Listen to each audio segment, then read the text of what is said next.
ఓం గం గణపతయే నమః.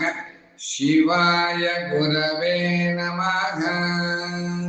మనము ఈ 211వ రోజున వేదముతో సమానమైనటువంటి శ్రీ శివ మహాపురాణము రుద్ర సంహిత పార్వతీ ఖండములో ముందుగా శ్రీ వేదవ్యాస మహర్షి విశ్వజననీ జనకులకు వారి కుమారుడైనటువంటి ఆ విఘ్నరాజైనటువంటి గణనాథులకు కూడా నమస్కరించి ఈ మహాపురాణము గురించి వర్ణించినాడు అని మనం తెలుసుకుంటున్నాం.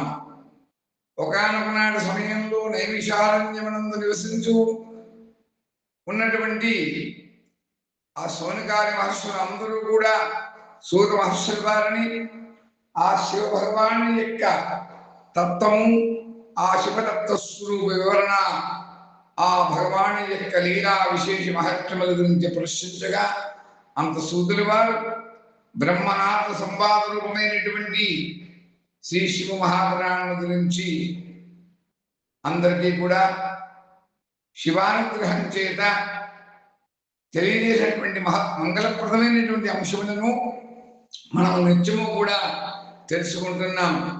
వాగర్ధావసంవృక్తం వాగర్ధ ప్రతిపత్తయే జగత పితరౌ వందే పార్వతీ పరమేశ్వరం.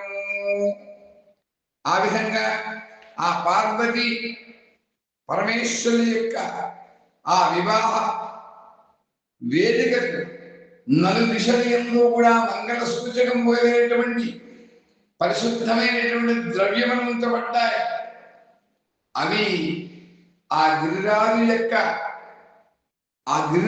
యొక్క చేసేటువంటి ఆ మంగళప్రదమైనటువంటి మంగళ సూచకమైనటువంటి ఆ యొక్క వివాహం యొక్క ప్రాంగణం యొక్క శోభను ఇనుమడింపజేస్తూ ఉన్నది.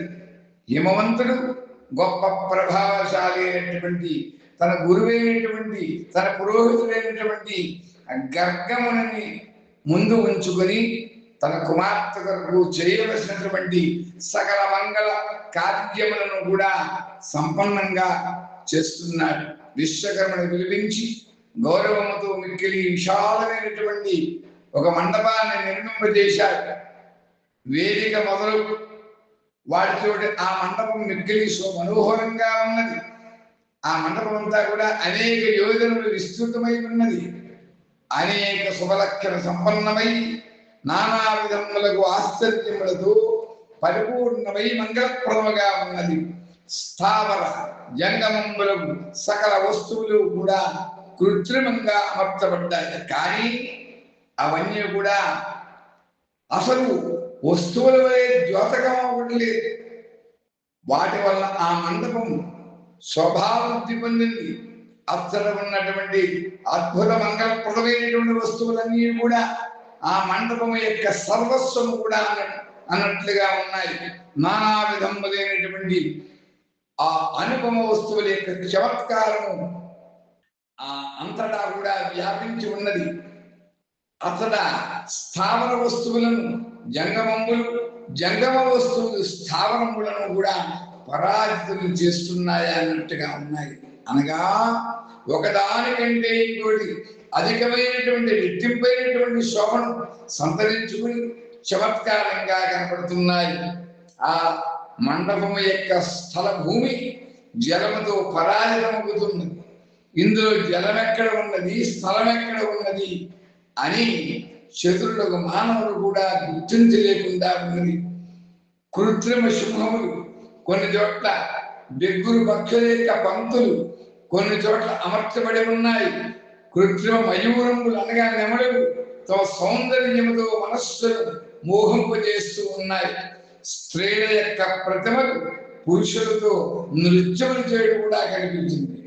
అవి కృత్రిమం కూడా అయినప్పటికీ కూడా అందరికీ కూడా అందరి దృష్టి వైపు కూడా చూస్తున్నట్టుగా ఉన్నాయి. వారి యొక్క మనస్సును మోహంలో పడవేస్తున్నాయి.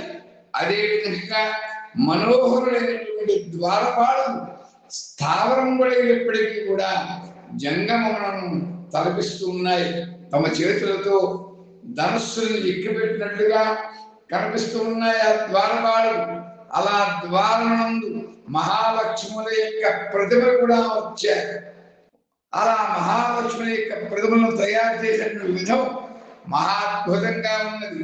ఆ ప్రతిమలు సకల సువలక్షణ సంపన్నులై శోభాయమానంగా కనబడుతున్నాయి.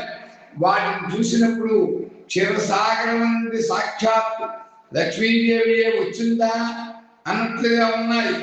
ఆ మండపం నుండి అక్కడక్కడ బాగుగా అలంకరించబడినటువంటి కృత్రిమమైనటువంటి ఏనుగులు నిలబట్టబడి ఉన్నాయి. అవి నిజమైనటువంటి ఏనుగులను తలపిస్తున్నాయి. సవారితో కూడినటువంటి గుర్రాలు, మామిడి వాణితో కూడినటువంటి ఏనుగులు అక్కడ తయారు చేయబడ్డాయి. అక్కడక్కడ రథికులతో కూడినటువంటి రథాలు, ఆ రథములు అశ్వములతో లాగుతున్నట్లుగా సిద్ధం చేయబడ్డాయి. వాటిని చూసినటువంటి ప్రజలు మీకు ఆశ్చర్యానికి లోనయ్యారు, విస్మితులవుతున్నారు. ఇవే కాకుండా ఇతరమైనటువంటి అనేకమైనటువంటి కృత్రిమ వాహనములు కూడా అక్కడ ప్రదర్శించారు. కాలినడకన ఉన్నటువంటి సిపాయిల యొక్క సైన్యం కూడా కృత్రిమంగా నిర్మించబడ్డది. ప్రసన్నచిత్తుడైనటువంటి విశ్వకర్మ దేవతలను మునులను కూడా మోహింపజేసేటువంటి విధంగా అద్భుతమైనటువంటి రచనలను చేశాడు. అలా మండపంలో ఉన్నది అన్నిటికంటే పెద్ద ముఖద్వారం వద్ద కృత్రిమమైనటువంటి ఒక నంది ఉన్నది. అది శుద్ధ స్ఫటికమైన వలె ఉజ్వలమైనటువంటి కాంతితో శోభాయమానంగా సుశోభితమవుతూ ఉంది. అలా భగవంతుడైనటువంటి శివుడి వాహనమైనటువంటి నంది యొక్క ప్రతిరూపాన్ని అక్కడ ఉంచారు. అలా ఆ కృత్రిమమైనటువంటి నంది మీద రక్త విభూషితమైనటువంటి మహాదివ్య పుష్పకము శోభాయమానమై ఉన్నది. అది చిగురుటాకుల చేత శ్వేత చామరముల చేత అలంకరింపబడి ఉన్నది. దానికి వామపార్శ్వం అంటే ఎడమ భాగమందు రెండు కృత్రిమమైనటువంటి ఏనుగులు నిలిచి ఉన్నాయి. వాటి యొక్క రంగు శుద్ధ కేశరమై ఉన్నది.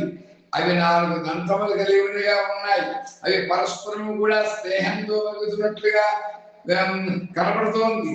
వాటిలో మిక్కిలి ప్రకాశం అన్నది సూర్యుని వలె మిక్కిలి ప్రకాశమానం లేనటువంటి 2 దివ్యాశ్వములు విశ్వకర్మ చేసినవే. అవి కూడా అవి చామరములతో అలంకృతమై దివ్యమైనటువంటి ఆభరణములతో విభూషితమై ఉన్నాయి.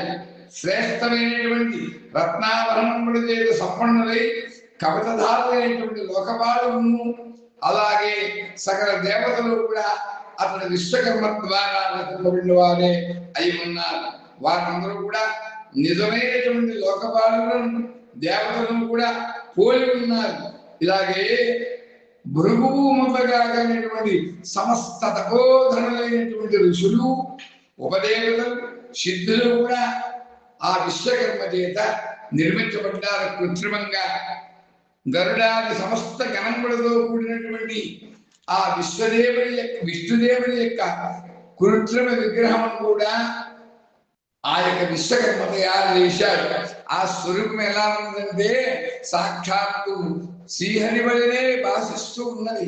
ఆశ్చర్యాన్ని కలుగుతుంది. ఓ నారదా, అలాగే పుత్రులతో, వేదములతో, సిద్ధులతో పరిమితమైనటువంటి నా యొక్క ప్రతిమను కూడా అక్కడ తయారు చేశారు. విశ్వకర్మ చేశారు అని బ్రహ్మదేవుడు చెబుతున్నాడు. అది ఏ విధంగా ఉంది అంటే నా వలననే 5 వైదిక సూక్తములు పఠిస్తూ ఉన్నది. ఐరావతమును అంటే ఏనుగును అధిరోహించినటువంటి ఇంద్రుడు కూడా తన యొక్క దళ బలములతో నిల్చున్నాడయ్యా. అతడు కూడా కృత్రిమంగా తయారు చేయబడ్డాడు విశ్వకర్మ చేత. అతడు పూర్ణ చంద్రుని వలె స్వభాయమానంగా ప్రకాశిస్తూ ఉన్నాడు. ఓ దేవర్షి నారద, అధికంగా చెప్పడం వల్ల ప్రయోజనమే ఉన్నదయ్యా. హిమాచలంతో ప్రేరితుడైనటువంటి ఆ విశ్వకర్మ అతడు శీఘ్రంగానే సకల దేవ సమాజం యొక్క కృత్రిమమైనటువంటి విగ్రహములను కూడా నిర్మించాడయ్యా. ఇలా దివ్య మండపమును అతడు రచన చేశాడు. ఆ మండపము అనేకానేక ఆశ్చర్యతహితమై మహత్తరమై దేవతలను కూడా మోహింపజేస్తూ ఉన్నది. తదనంతరం గిరిరాజు అయినటువంటి హిమవంతుడి యొక్క ఆజ్ఞ చేత బుద్ధిమంతుడు అయినటువంటి విశ్వకర్మ దేవతలను నివసించుటకు వారి వారి యొక్క కృత్రిమ లోకములను కూడా ప్రయత్నపూర్వకంగా నిర్మించాడు.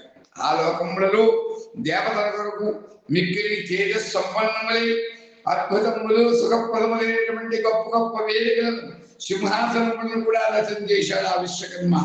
స్వయంభూ బ్రహ్మనైనటువంటి నా నివాసములకు క్షణములు అద్భుతమైనటువంటి సత్యలోకాన్ని నిర్మించాడు. అది ఉత్తమ దీప్తులతో తేజరిల్లుతూ ఉన్నది. అలాగే విష్ణుదేవులకు రెండవ వైకుంఠ ధామమును నిర్మించాడు. అది పరమ ఉజ్వలమై సుందరమై నానావిధ ఆశ్చర్యములతో పరిపూర్ణమై ఉన్నది. ఇట్లే విశ్వకర్మ దేవరాజైనటువంటి ఇంద్రులను కూడా దివ్యము, భవ్యము, అద్భుతము, ఉత్తమము, సకలైశ్వర్య సంపన్నమైనటువంటి ఒక గృహాన్ని సిద్ధం చేశాడయ్యా. ఇతర లోకపాలలకు కూడా, అందరి యొక్క లోకపాలలకు కూడా గొప్ప చక్కనైనటువంటి దివ్యము, అద్భుతము అయినటువంటి పెద్ద పెద్ద భవనములను నిర్మాణం చేశాడు విశ్వకర్మ. క్రమంగా సకల దేవతలకు చిత్రములైనటువంటి గృహణం తయారు చేశాడు. పరమ బుద్ధిమంతుడైనటువంటి విశ్వకర్మకు భగవంతుడైనటువంటి శంకరుని యొక్క మహత్తర వరం ప్రాప్తించింది కనుక అతడు శివుణ్ణి, ఆ శివ భగవాను సంతోషపెట్టడికి క్షణంలో ఈ వస్తువులను అన్నింటినీ కూడా సిద్ధం చేశాడయ్యా. పిదప భగవంతుడైనటువంటి శంకరుని కొరకు ఆ విశ్వకర్మ స్వభాజమానమైనటువంటి ఒక గృహాన్ని నిర్మించాడు. శివుని యొక్క చిహ్నములతో కూడి ఉన్నది. శివలోకమనందరి దివ్య భవనములకు అది సమానముగా నిరుపమానమై ఉన్నది. శ్రేష్ఠులైన దేవతలు దానిని చూసి మిక్కిలి ప్రశంసించారు. అది పరమ ఉజ్వలము, మహత్తర ప్రభా సమూహములతో ఉద్భాషితము, ఉత్తమము, అద్భుతమై ఉన్నది. విశ్వకర్మ శివ భగవాను ప్రసన్నం చేసుకోవడం కోసం అతడు ఒక అద్భుతమైనటువంటి దివ్య భవ్యమైనటువంటి మంగళప్రదమైనటువంటి ఆ యొక్క రచన చేశాడయ్యా. అది పరమోజ్వలమే కాక సాక్షాత్తు మహాదేవులకు కూడా సంభ్రమ ఆశ్చర్యమని కలిగించున్నది ఉన్నది. ఇలా సకల లౌకిక వ్యవహారాలు చేసి మిక్కిలి ప్రసన్నతతో భగవంతుడు అయినటువంటి ఆ శంభుని, ఆ శంభుదేవుడి యొక్క శుభ ఆగమనం వరకు అందరూ కూడా నిరీక్షిస్తూ ఉన్నారు. ఓ దేవర్షి నారద, హిమాలయుని యొక్క ఆ గిరిరాజైనటువంటి హిమాలయుని యొక్క ఈ ఆనందప్రదమైనటువంటి వృత్తాంతమంతయు కూడా మీరు చెప్పి వినిపించానయ్యా. ఇప్పుడు ఇంకేం వినగోరుతున్నావు అని చెప్పాడని తెలియజేస్తూ ఈ రోజున మనం ఇటువంటి మంగళప్రదమైనటువంటి వేదిక, ఆ యొక్క కళ్యాణ వేదిక గురించి, ఆ ప్రాంగణం గురించి మనం అందరం కూడా శివానుగ్రహం తెలుసుకున్నాం అని తెలియజేస్తూ స్వస్తి ప్రజాభ్య పరిపాలయంతాం న్యాయేన వాక్యేన మహిషాః గోబ్రాహ్మణేభ్యః శుభమస్తు నిత్యం. లోకాః సమస్తాః సుఖినో భవంతు. కైలాసగిరివాసాయ రుద్రాయ పరమాత్మనే సచ్చిదానందరూపాయ వటవృక్షబృందామణి శ్రీ గురు దక్షిణామూర్తయే దివ్యమంగళ మంగళం దివ్యమంగళ మంగళం దివ్యమంగళ మంగళం. ఓం స్వస్తి ఓం స్వస్తి ఓం స్వస్తి.